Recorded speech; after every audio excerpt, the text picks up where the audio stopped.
today, the First Lady, and she's expressed a desire to sing our song. So, here's how we do it. I hope Gary hasn't forgotten the tune. I hope you haven't forgotten the words. I hope I haven't forgotten the words. And I hope you haven't forgotten the words. One, two, three. Take me out to the ball. Me out to the moon. Buy me some.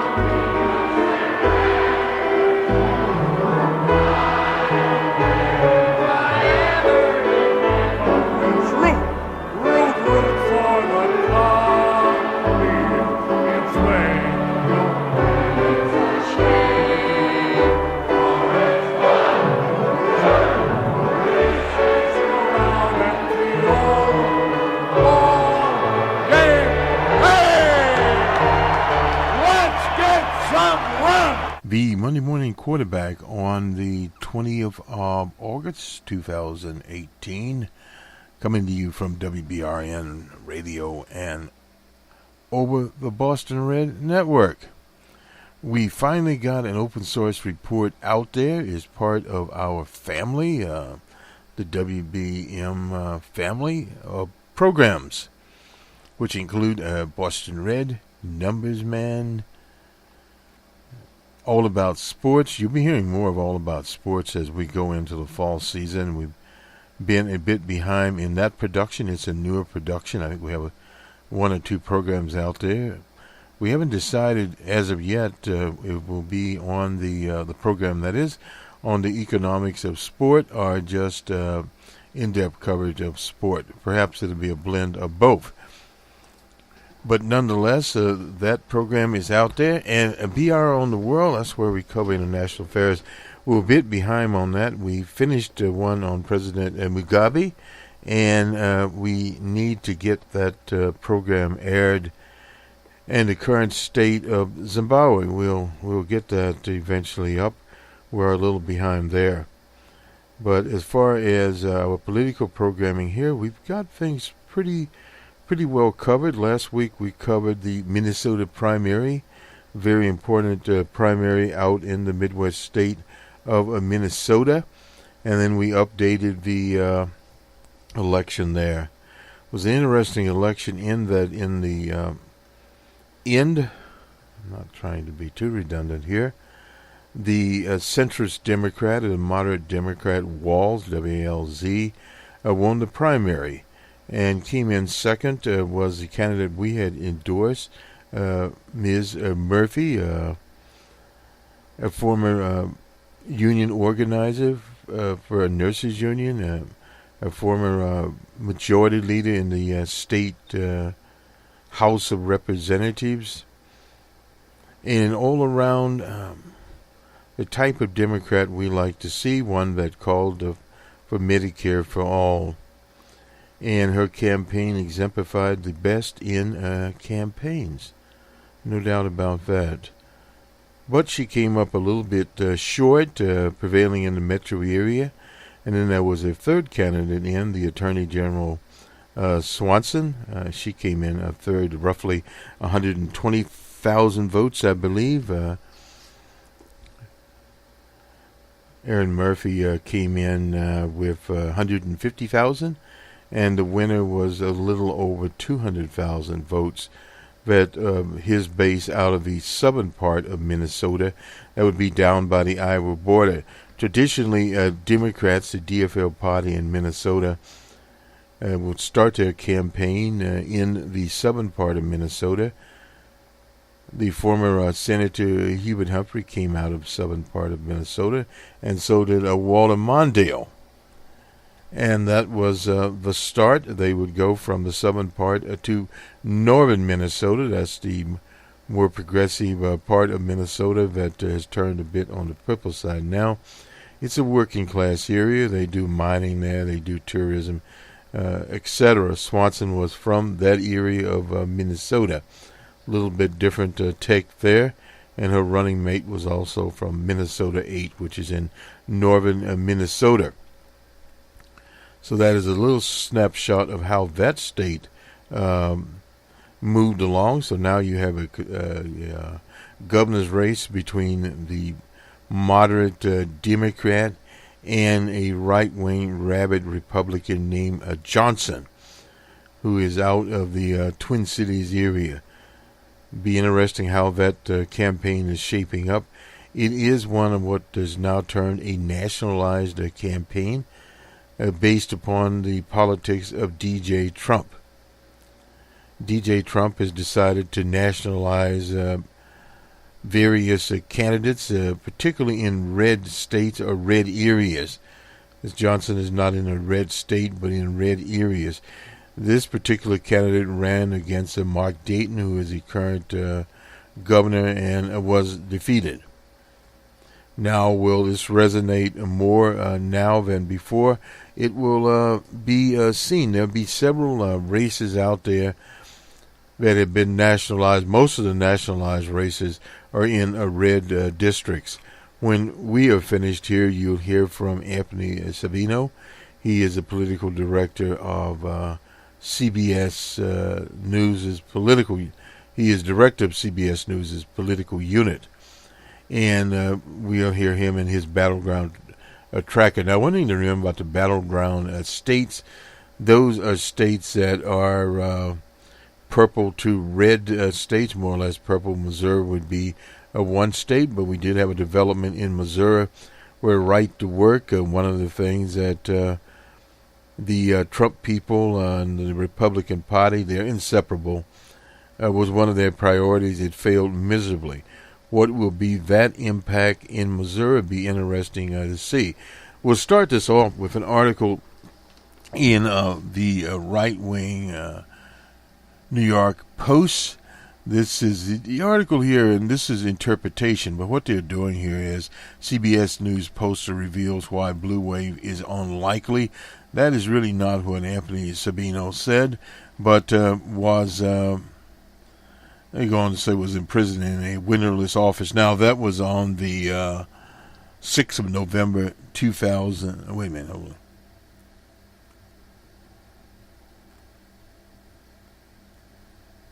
(2016).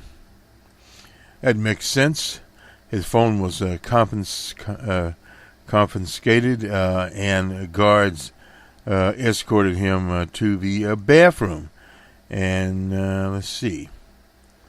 And at the and had to lock it were the numbers and numbers and numbers and numbers. And had to look at numbers. Okay. It wasn't some sadistic punishment. It was Election Day, and Savino, head poster for CBS News, he's a political director, was one of the few experts allowed to see the exit poll data as it rolled in. Hillary Clinton had led all day, and then most polls had predicted, but Savino, saw a radical shift brewing. Clinton's advantage was narrow, and many of the voters who hadn't yet cast votes were not on her side. Now, this is the age-old question. Is usually, will they go with the incumbent or will they go with the challenger? Now, in this case, Hillary Clinton was the establishment choice. So, that argument was there were people out there that had not decided went for DJ Trump. This is a contested race. He announced to the network's anchors and producers once he returned to the newsroom. I told them to get set for a very long night. DJ Trump's 2016 presidential victory was one of the most stunning upsets in American electoral history.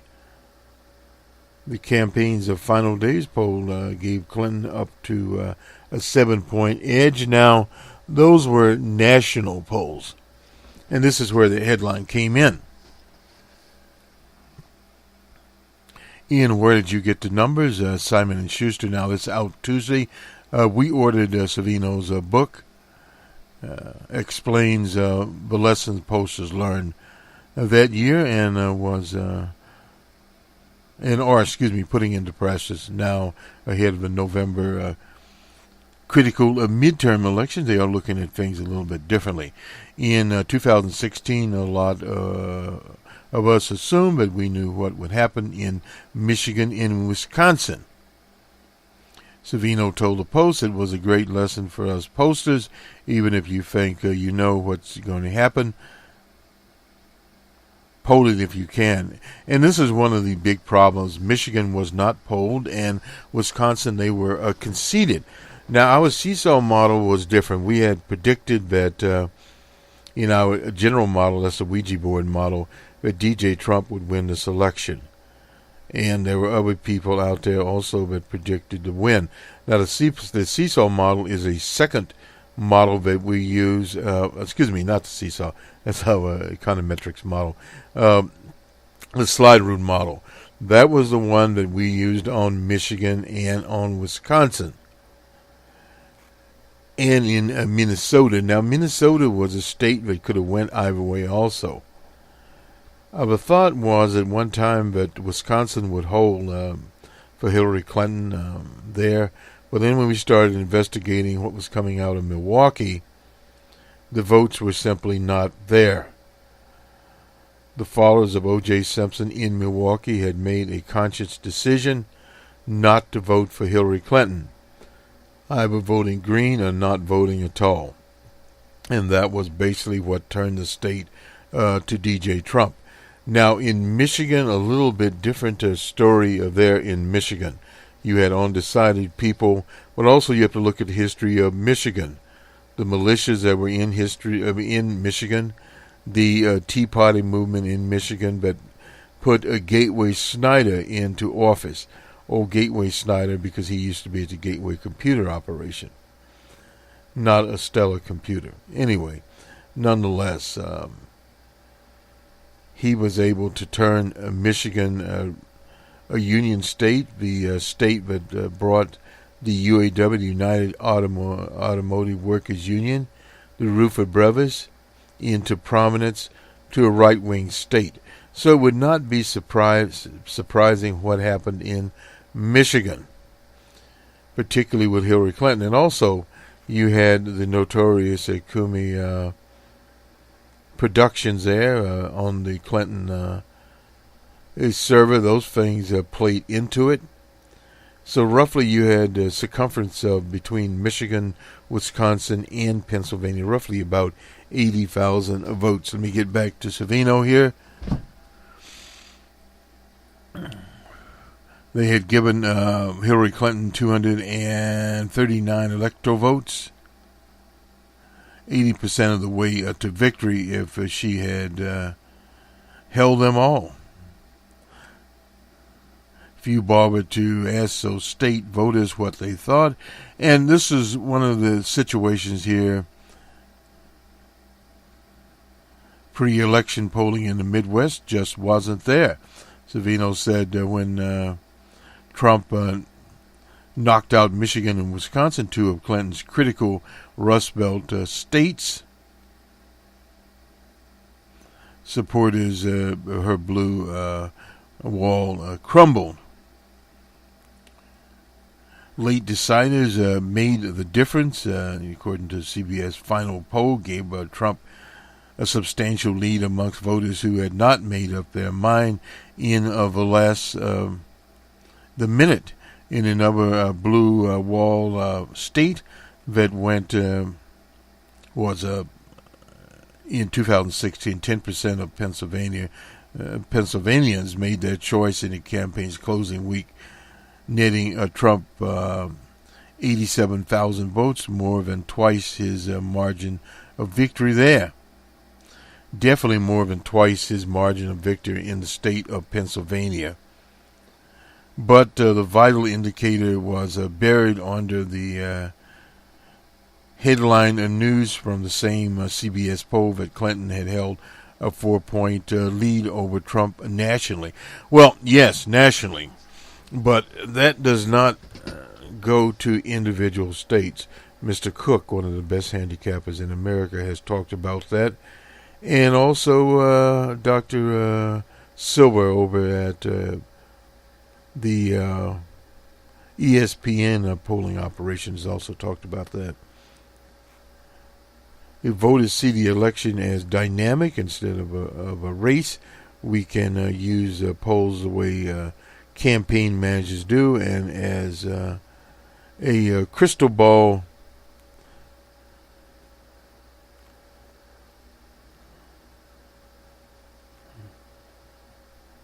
do not use them as a crystal ball, but as a tool. That means asking where a candidate or party is weak and where they are strong and where groups may be moving in what direction. That's from Mr. Savino. That's why Savino is relying more on CBS ongoing tracking poll and less on random sample phone polling ahead of this year's midterm election. The decision is very much informed by 2016. A tracking poll sets up a panel of thousands of voters and returns them repeatedly over the months. This lets pollsters discern the factors driving voters' decisions and gauge how attitudes change as the campaign wears on. In 2016, only two major surveys finally predictions foresaw a Trump victory, both of them. And this is the LA Times, a USC poll, and the Independent Business Daily were tracking polls. Very important, very solid polls. It gave us a great advantage in trying to explain the meaning of the poll results. Savino said this year's CBS Battleground Tracker is concentrating on districts that we think will make a difference, he said. And remember, in a midterm, you have to watch each congressional seat and don't pay attention to national numbers. That's true. We at Cranston Analytics and have been a tradition of polling all 436, modeling, I should say, 436 districts. Those are some of the things some of these major people are coming around to look at. Nate Silver, Dr. Silver, has been a pioneer in doing this because of his past mistakes. He has, as they say, caught the religion. Just as the presidential race is not a national contest, but a collection of 51 separate elections, one for each state. In the District of Columbia, November's midterm involves elections for 435, did I say 36, House districts and 35 Senate seats. The collective results will determine which party gains enough seats to control each congressional chamber. For pollsters, midterms are the most interesting and difficult challenge we face. Not only must they concentrate on 470 unique races, there are there are never more than a third or at least at best 40% turnover in midterms. Definitely true there. For 2018, the Battleground Tracker has given a panel of 5,700 registered voters. Most of them live in 50 to 60 districts that might switch from Republican to Democrat or in reverse or vice versa. In November, the only races that matter when it comes to control of the Congress. Savino's polling currently indicates that few House seats will change hands in November and that the GOP could very well hold on to its majority in the House. In this era, districts' voting patterns from the past tend to stay that way. Savino said not many partisans today are willing to cross the lines, and of the nation's 433 House districts, fully 85% will certainly stick with the current party affiliation come November. Choosing the 15 districts that will flip is as much an art as a science. No doubt about it. Polling has always been an art. Political scientists would like to say it's a scientific, but as Richard Nixon said, we need to get a science of politics. There's already a consensus forming among pollsters in what districts are. The potential swing districts are scattered from coast to coast. One of Savino's battlegrounds is a tight race in New York. That's 11. That's on Staten Island. In South Brooklyn, held by Republican Dan Donovan, being challenged by Max Rose. Others are in states from Texas to Maine to California, and yes, previously unpolled Michigan. Some that are picked for their demographic profiles. For example, we know Democrats have been trying to win suburban voters with college degrees, and so looking at districts with many of those voters. We look at where the campaigns are spending money. One of the old indications there, not only where they're spending money, but they also tend to look at which candidate is receiving the most money. Sometimes that does not matter. We had several recent ones that people spend millions of dollars and obviously do not get the results. Right now, I think the election looks like a toss-up, Savino said, and this is what we want to get over. And many had said this, and it's a safe thing to say. We see Democrats picking up in the House of Representatives in the 20-odd seat range, but Republicans could certainly hold on to the House. The GOP holds a slim 43-seat majority with 6 vacancies. Even though the Republicans have not fared well in special elections so far in this cycle, it doesn't look likely they will be turned out for midterms, Savino said, and so far we do not see a large number of Republicans saying they will flip to Democrat. I've noticed here he hasn't talked about independents, so Democrats are literally betting the House on their ability to capture large numbers of voters who don't normally vote. Now, that is a different situation there altogether. The Trump people were victorious in bringing in new people. In other words, you add to the circumference. They have to bring in new voters, no doubt about that. Democrats angry against Trump gives them a shot at doing just that. A large number of Democrats are contesting districts that have not been contested before. And this is the whole stratagem that used to be an old argument about running the districts. Howard Dean, when he was chair of the Democratic Party, talked about running contests in red states. We're now seeing that in Texas, more and more activity there in the states like Texas, in states like West Virginia, Kentucky, and Oklahoma, with the teachers organizing there. So we've seen a lot of grassroots things going on in some of these states. Will they materialize out there? Very interesting to say. A key factor to watch is whether voters are thinking nationally, locally, when they choose their congressional representatives. Well, it's sometimes a combination of both. I think we are picking up a shift of more voters looking for national issues, Savino said, and he said starting departure from the old truism that all politics is local. That was Thomas P. Tip O'Neill. That's another change that can be chalked up to Trump. Views of the president are a major factor. It is for his base, and if you notice, he's been working on his base. That motivates Democrats. Is very personal to them. Savino don't feel the President Trump respects him. There's no doubt about that. Despite the White House drama since an inaugural, his overall approval rating is currently at 43.3%. That's it real clear. President Obama had a similar approval rating, of course, was able to get re-election. Now, this is a different kind of situation because of fake media and various other things.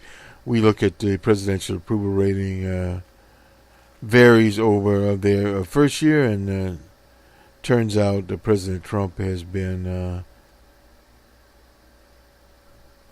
the steadiest ever measured. That's because his approval rating amongst Republicans have been very steady and very strong.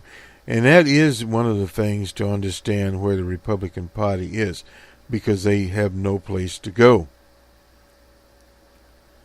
Negative media coverage actually has the potential to drive Republican turnouts higher than average in November. Amongst Republicans, Trump's biggest backers feel driven to come to his defense. Moreover, 75% of Republicans want their congressional candidates to fall in line with Trump.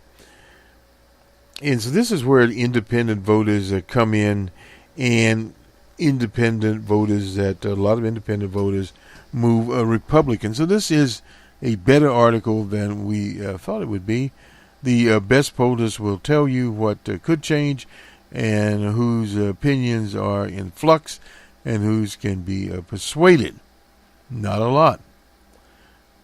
But one number will not tell the whole story. Instead, look at the arguments deployed by both sides, no doubt about that. That is starting to shape up. This election, a lot of this election, if you nationalize an election, has been based on the economy, how the economy performs. We've been looking at that at our numbers man unit, doing our macro analysis. The consumer numbers out of the University of Michigan were not good for August. We'll continue to look at where they go, and we'll look at inflation, how the Fed reacts to it in the next few weeks, early September meeting. That will be one of the barometers. And where unemployment is with ordinary people. Excuse me. An example was we did a story, the Washington Post actually did a story, we just reported it, out of Ames, Iowa, where the unemployment rate is very low, but people there are subsisting. Rents for flats are higher. Food costs is higher, and in Iowa usually food costs is cheaper than most places. So these are the kinds of things that we look at, and we look at them in a very eyeing way. I will use that term. We'll go now to, I believe, next to Florida, and the Puerto Rican vote in Florida. Very interesting there. And that particular vote, how it tends to, let's see if we can get this. This is with the Scott campaign. Rick Scott sends a bilingual message, and this is that he's not Trump. Now, he's running for Senate in Florida. He is, in his campaign address, Jimmy Carter started this, speaking in Spanish, where he talks to people in Spanish. Trump had dismissed this, but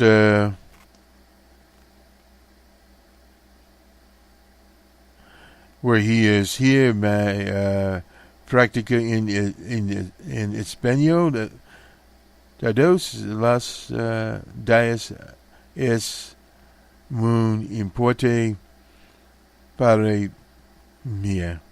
So he proudly, in early August, took a few minutes at the Casa Club, Casa being house. That's a club of anti-Castro types. Back in 2015, that's when Trump said, in this country, politicians should speak English and not Espanol. But since then, he has, the president has transformed Republicans on immigration policy, recasting those without papers as external threats, and it seems not to matter to very conservative people. Trump has not objected this year to Scott because Scott is holding on. Now, this is a disadvantage. Now, I don't know about Nelson there. Nelson's been around for a long time in Florida. This is a difference, perhaps, with some Democratic politicians in Florida than, say, in Texas that have been bilingual for a very, very long time. But in Latino areas, Hispanic areas, a politician does need to be bilingual, no doubt about it. So that does hurt there because people are proud to hear you speaking their native tongue, even if you don't do it very well at all. We learned this in the 80s during Latino campaigns. But at the same time, Trump is, of course, hammering his theme for his base of criminally undocumented immigrants. In three of the most competitive Senate races in the country, the only way the Democrats win, they have to have a Latino vote. There's no doubt about that from Christopher Alex, the president of the Latino Vote Victory Project. That is a liberal group. The other side understands this and is spending millions of dollars to confuse Latino voters and to run away from Trump. In addition, Senate races in Florida, Arizona, and Nevada. 10 Republican House seats at risk in November fall in districts where 1 in 5 eligible voters is a Latino. That's according to the Pew Hispanic Center. Like Scott, Republican candidates in those districts have charted their own course. So in other words, with Scott, he is denationalizing his campaign and localizing his campaign. In Tampa, Trump told the crowd that we must make sure that Rick Scott wins, even though Scott says he supports a standalone bill opposed by the president. Well, in Orange County, that is Orlando,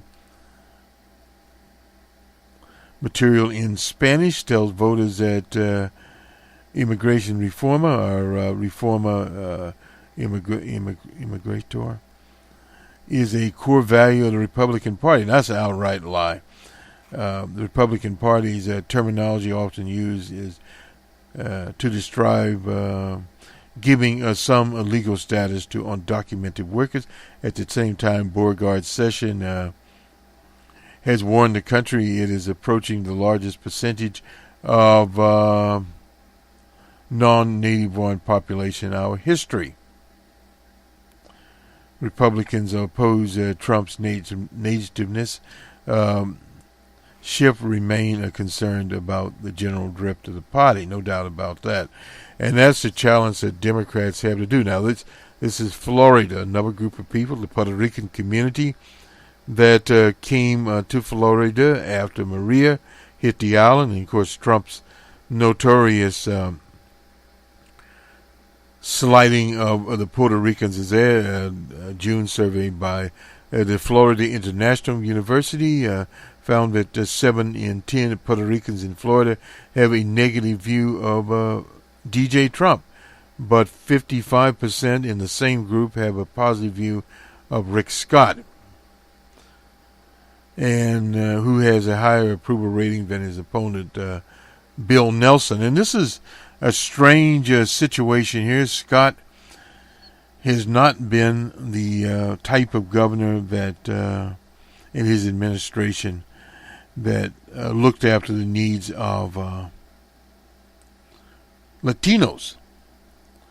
Now, a more recent poll, a head-to-head poll by several Democrat organizations found Scott and Nelson a statistical tie, with 46 approval rating for Scott amongst Florida Latinos, compared with 34 for Nelson. Now, remember, when they say Florida Latinos, they're talking about a lot of these right-wing Cubans.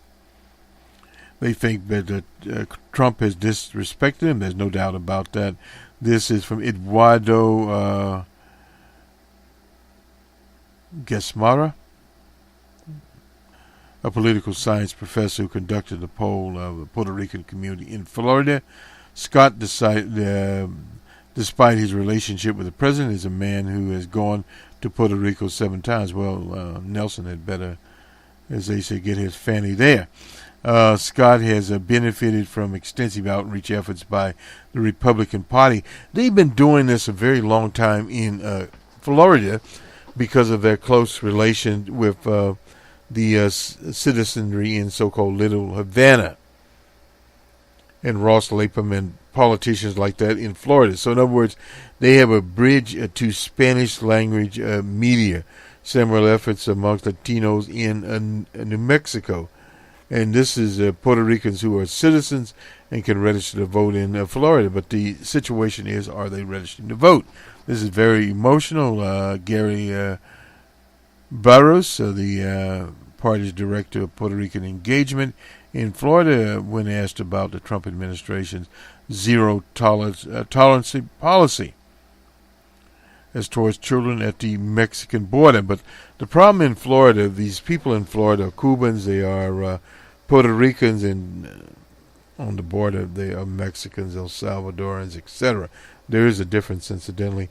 The U.S. Chamber of Commerce, which typically backs Republican candidates, has spent hundreds of thousands of dollars on ads to praise Republicans in 2 districts where more than 50% of the eligible votes are Latinos. As William Hurd in Texas and Cabrino, both spots praise the lawmakers for supporting standalone bills which have no chance of passing. Congressional Leadership Fund, the main outside fund supporting GOP candidates, have tailored its own message for different parts of the country. In a recent special election, it attacked Conor Lamb for wanting to give amnesty to illegals. A partner organization, the American Action Network, has funded Spanish language outreach efforts for her, Corbino, and David Valdos. Anyway, that's in California where he is. Congressmen were each vocal of child separation. So in other words, they are gaming the whole situation there. In Arizona, Lisa Marquez Peterson, who heads the area's Hispanic Chamber of Commerce, is a favorite to win a GOP nomination this month in Tucson, where 22% of the voters are Latinos. I don't use the noun illegal as a noun, she says, approaching immigration. I imagine not. Many strategists think the problem will be solved simply by tying Republicans to Trump, like Republican Jackie Rosen, the Democratic candidate, has been doing in Nevada, by running new Spanish language ads. But it also helps that these candidates can speak a small part of Espanol. Now, in Texas, with Beto O'Rourke there, there's not a problem there. He's fluent in Espanol there, but so is Wheelchair Abbott, the governor there, and several other types there. So it gets a little bit more dicey. National poll for several Democratic-leaning groups found that 36% of Latinos said fighting back against racism was the most important reason to vote, but the same survey found only 53% of Latinos said they were certain they would cast a ballot. And this is one of the problems also, low turnout with Latinos. Now, Nelson has not spent on TV ads. Scott has been blanketing Spanish language broadcasters with spots, etc. Nobody's buying them off. Nelson there, Scott said he doesn't spend time thinking about distinguishing himself from Trump, a lifetime ally he supported in 2016 by channeling 22.6 million pro-Trump's by chairing, a super PAC. Scott introduced Trump at an Orlando rally back in December. We're a state of immigrants, he said. That was back at Casa Cuba. And very challenging in Florida dealing with Scott. Now, Scott has localized the election as opposed to nationalize the election. So it's a reverse process with the Democrats.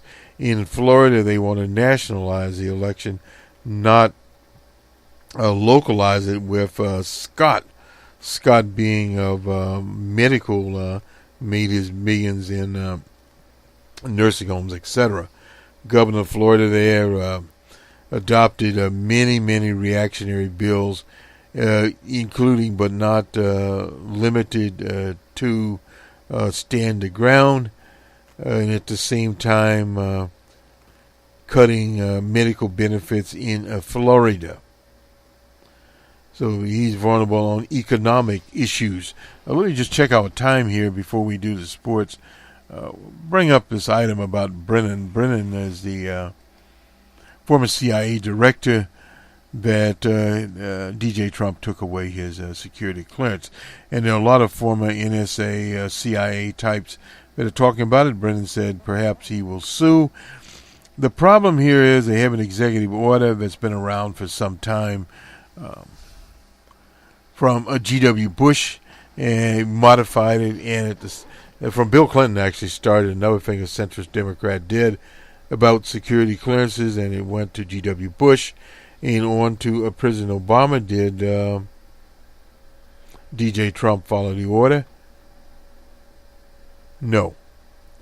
But is there a legal remedy here somewhere? A professor points it out. Probably not. On Fox Sunday, old Rudy Giuliani described as a welcome opportunity. I'd volunteer to do that case for the president. I'd love to have Brennan on the oath, and we could find out about Brennan, and we could find out about what terrible job he did. And that Rudy Giuliani knows that much of Brennan's work is classified. Period. So this is related to the Russian probe here, and Bolton cited an era of unprecedented classified leaks. Well, we haven't heard much about that in the press of late, but an interesting number here is 4.1 million Americans hold security clearance up to top secret level. That's according to a government estimate.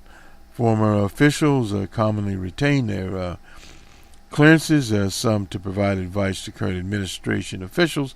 Others hold jobs requiring security clearances. And others, like some of these, Brennan and various others, are commentators. He said that senior intelligence officers, career intelligence officers who come out of government should keep that well separate. This is according to Bolton. He should know. But an attorney here,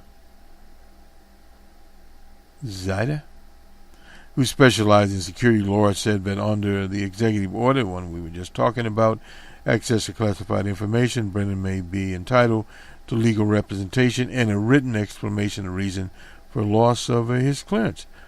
But the question is whether any agency official can realistically or legally overturn the president.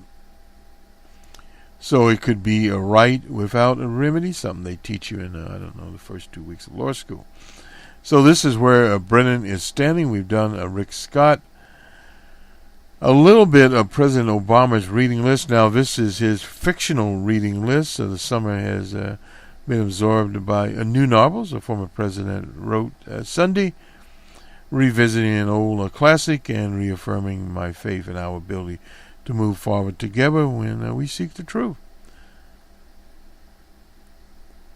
So these are some of the Educated is one of the novels. This is Random House, Teresa Westover. Obama described this one as a remarkable memoir of a young woman raised in a survivalist family in Idaho who strived for education while showing great understanding and love for the world she left behind. Westover's story is even more dramatic than the summary suggests. Her parents homeschooled her, homeschooled her 7 children, largely on matters of faith, but she managed to get into Brigham Young University and eventually to Harvard and earn a doctorate in history from Cambridge. Education has been on the the Washington Post bestseller list.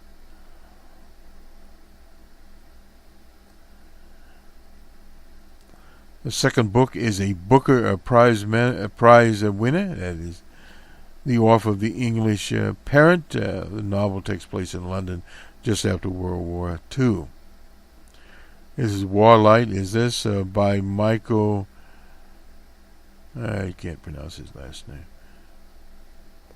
It is illuminated as the first, dimly, then starkly, but brilliant. This is a recently deceased author, V.S. Nepola, I suppose is his pronounced. A Home for Mrs. Basqua. And he wrote this as the Nobel Prize winner's first great novel about growing up in Trinidad and the challenges of post-colonial ID. This is a particular timely choice. The writer died on the 11th, just a few days ago, and also demonstrates the former president's willingness to ignore the winds of political correctness. Later in life, Nepal was accused of Islamophobia and misogyny, but that emboldened out of the artistry of his great books. An American Marriage is the fourth one on the list,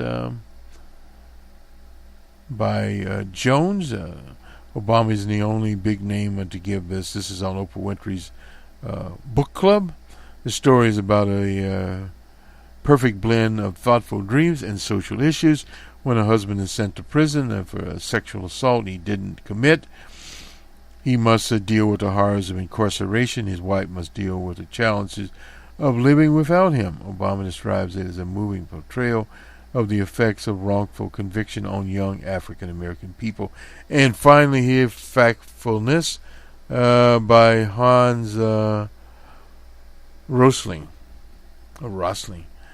The subtitle of the fiction book is 10 Reasons We Are Wrong About the World and Why Things Are Better Than You Think. Anyway, Rosling, a Swedish physician, an outstanding international public health expert, notes that Factfulness is a hopeful book about the potential for human progress when we work on facts rather than on inherited biases. That would include so-called alternative facts, given the huge cloud of distortions evaporating the country. This is just what the doctor ordered. Factfulness. Anyway, these are the books on the book club. Let's do the ball scores now. Let's do the standings first, then we'll do the scores. In the American League East, the Red Sox are on top. 88-37 is their winning percentage. They are, let's see,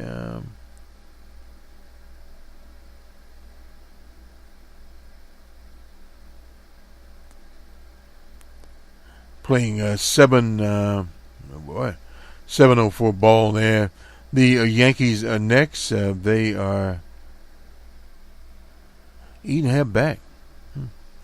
And then Tampa Bay is 24.5 back. That's in the American League East. In the American League Central, Cleveland is on top. And the Minnesota Twins are 12 back. Detroit Tigers are 21 back. And the White Sox are 25 back. And 32 back is the Kansas City Royals. Oh, well. In the American League West, the Astros are on top. The Oakland A's had several games are 1 game back and 4.5 games back to Seattle Mariners. So that is a race.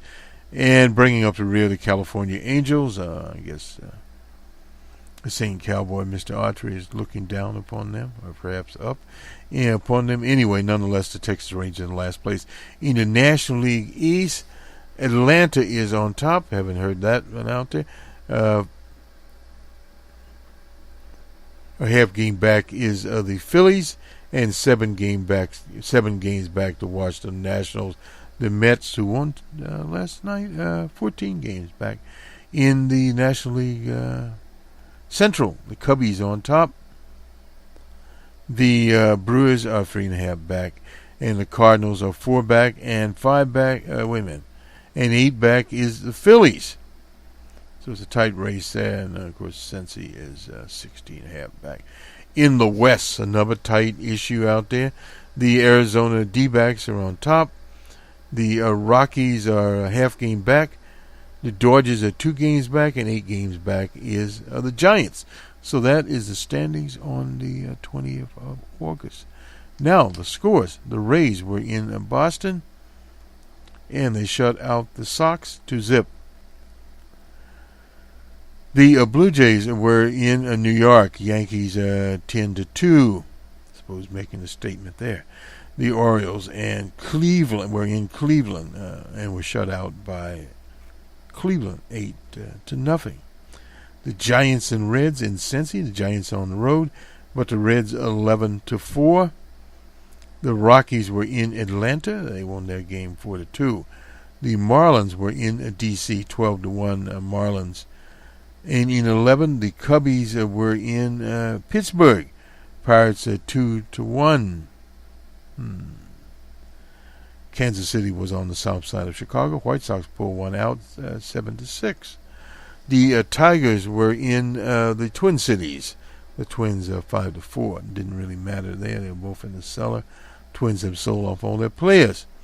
And the game we tuned into, the Brewers and Cardinals in St. Louis, 2-1. Brewers.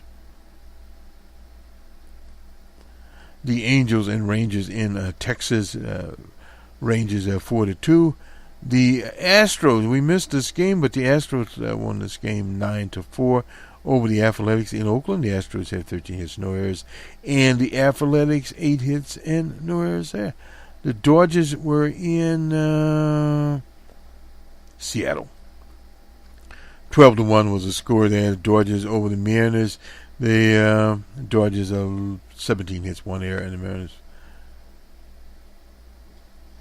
5 hits. This light here. 5 hits and 1 error. I'm going to make sure that we do this right. Yeah, 5 hits. Okay.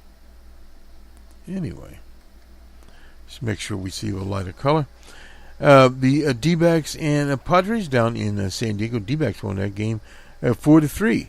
And finally, the Mets and Phillies in Philadelphia. It was Mets 8-2. It's a game we got in the last part of it. The Mets had 14 hits, no errors, and the Phillies 8 hits and no errors.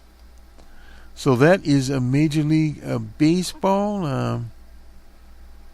The NFL, we haven't made a decision whether or not we'll report on them or not, but they're in their preseason games, which used to did not mean much. They don't mean very much this year either, as far as quote-unquote the regular season. But the regular season, there are a lot of problems there. What we will do is we'll talk about some of the rule changes in the NFL that they're trying to do to prevent injuries, such as hitting low, we used to call it, those kinds of things, and where the Colin Kaepernick boycott is, and the NFL and owners and players are still hammering out an agreement there. Now, that's one of the wedge issues that DJ Trump uses as racist. So there's a lot of things that are going on here with DJ Trump and his nationalized campaign. This is one of the things the Democrats have to do to bring about issues. But when you localize a campaign, you're talking about things like health care, and those are issues that affect everyone. So in other words, if DJ Trump wants to run a national campaign, you run a local campaign. That's what old Scott is doing in Florida. So the Democrats in Florida have to counter against Scott's ridiculous record as a governor of Florida, no matter how many trips he makes to Puerto Rico. And we will have another special on Puerto Rico. Incidentally, the number of dead have went up in Puerto Rico. And somewhat of a class analysis we'll do of the Puerto Ricans that are now in Florida. Traditionally, they would be in New York, but now they are in Florida seeking jobs, housing, etc., and what is Florida able to do for them. This will do it for us. Have a good week, everyone. Good day. And we shall return in the week coming up here. Aretha Franklin, incidentally, the great singer out of the Motor City, will be buried, I believe, on Saturday. And there will be a viewing there, and we'll have more about that. Reverend Jesse Jackson was at her father's church, C.L. Franklin's church, and he gave a rousing sermon about her life.